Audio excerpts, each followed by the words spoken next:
નમસ્કાર વિદ્યાર્થી મિત્રો, સારથી સપોર્ટ યુટ્યુબ ચેનલમાં આપ તમામ મિત્રોનું હાર્દિક સ્વાગત છે। તો વિદ્યાર્થી મિત્રો, આજના વિડીયોની અંદર આપણે ધોરણ 11 સમાજશાસ્ત્ર વિષયની વાર્ષિક પરીક્ષાની બ્લુપ્રિન્ટ વિશે વાત કરવાના છીએ। તો આ વિડીયોને તમે સ્કીપ કર્યા વગર અંત સુધી જોતા રહેજો। વિડીયોની શરૂઆત કરીએ તો સૌથી પહેલું પ્રકરણ વિદ્યાર્થી મિત્રો છે ટોટલ 12 ગુણનું છે। કેટલા ગુણનું? તો કે 12 ગુણનું। પણ જનરલ ગુણભાર સાથે ટોટલ 15 ગુણનું પૂછાશે, જેની અંદરથી 2 વિકલ્પો આવશે। વિભાગ બી ની અંદર એક પ્રશ્ન, વિભાગ સી ની અંદર 2 પ્રશ્નો, વિભાગ ડી ની અંદર એક પ્રશ્ન અને વિભાગ એ ની અંદર, આમ તમામે તમામ વિભાગની અંદર એક એક અથવા તો 2 પ્રશ્ન તમને આ પ્રકરણમાંથી જોવા મળવાના છે।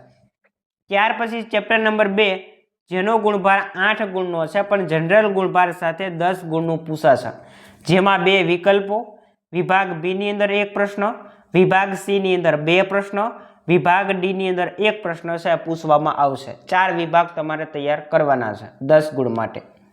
ત્યાર પછી ચેપ્ટર નંબર 3 જેનો ગુણભાર 12 ગુણનો છે, પણ જનરલ ગુણભાર સાથે 15 ગુણનું પૂછાય છે, જેમાં 2 વિકલ્પો, વિભાગ બી માં 1, વિભાગ સી માં 2, વિભાગ ડી માં એક પ્રશ્ન અને વિભાગ ઈ માં એક પ્રશ્ન જોવા મળશે।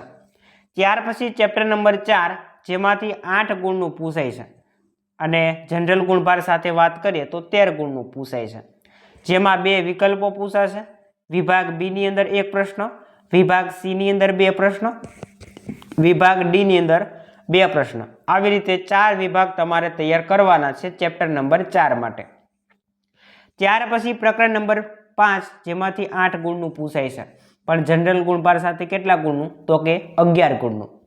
વિભાગ એ માં 2 પ્રશ્ન, વિભાગ બી માં 1, વિભાગ સી માં 1 અને વિભાગ ડી માં 2 પ્રશ્ન પૂછાય છે।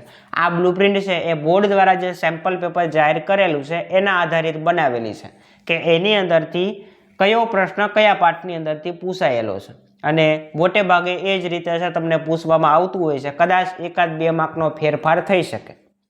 જોઈએ આપણે પ્રકરણ નંબર 6 જેનો ગુણભાર 12 છે, પણ જનરલ ગુણભાર સાથે 15 ગુણનું પૂછાય છે, જેમાં 2 વિકલ્પો, વિભાગ બી ની અંદર એક પ્રશ્ન, વિભાગ સી ની અંદર 2 પ્રશ્નો, વિભાગ ડી ની અંદર એક પ્રશ્ન અને વિભાગ ઈ ની અંદર એક પ્રશ્ન। આમ તમામે તમામ વિભાગની અંદર 6થા પાઠનો પ્રશ્ન જોવા મળવાનો છે। પ્રકરણ નંબર 7 જે ટોટલ 8 ગુણનું છે, પણ જનરલ ગુણભાર સાથે 13 ગુણનું પૂછાય છે, એમાં પણ તમામે તમામ વિભાગની અંદર પ્રશ્ન આવે છે। વિભાગ એ માં 2 પ્રશ્નો, વિભાગ બી માં 1, વિભાગ સી માં 1, વિભાગ ડી માં 1 અને વિભાગ ઈ માં 1 પ્રશ્ન। ત્યાર પછી છેલ્લું પ્રકરણ 8મું જેનો ગુણભાર 12 ગુણનો છે, પણ જનરલ ગુણભાર સાથે ટોટલ 15 ગુણનું પૂછાય છે। 2 વિકલ્પો, વિભાગ બી ની અંદર 1, વિભાગ સી ની અંદર 1, વિભાગ ડી ની અંદર 1 અને વિભાગ એ ની અંદર એક પ્રશ્ન આવે છે। તો ટોટલ 8 જેટલા પ્રકરણ છે। જે વિદ્યાર્થીઓ માત્ર ને માત્ર પાસ થવા માંગે છે એ વિદ્યાર્થીઓને જેના હાઈએસ્ટ સ્કોર હોય, ગુણભાર હોય, એ પ્રકરણ તમારે સૌથી પહેલા કરવા જોઈએ।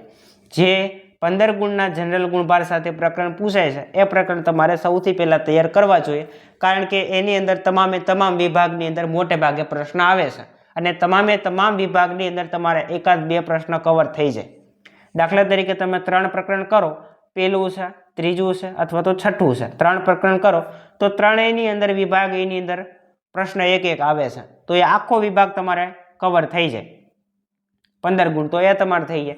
વિભાગ ડી ની અંદર પણ પ્રશ્ન એમાંથી આવે છે 1-2, તો એ પણ તમારે મોટે ભાગે 4 થી 5 પ્રશ્ન એમાંથી કવર થઈ જાય।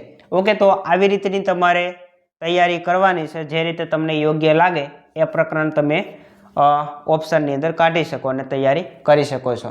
આશા રાખીશ કે આજનો વિડીયો તમને પસંદ આવ્યો હશે।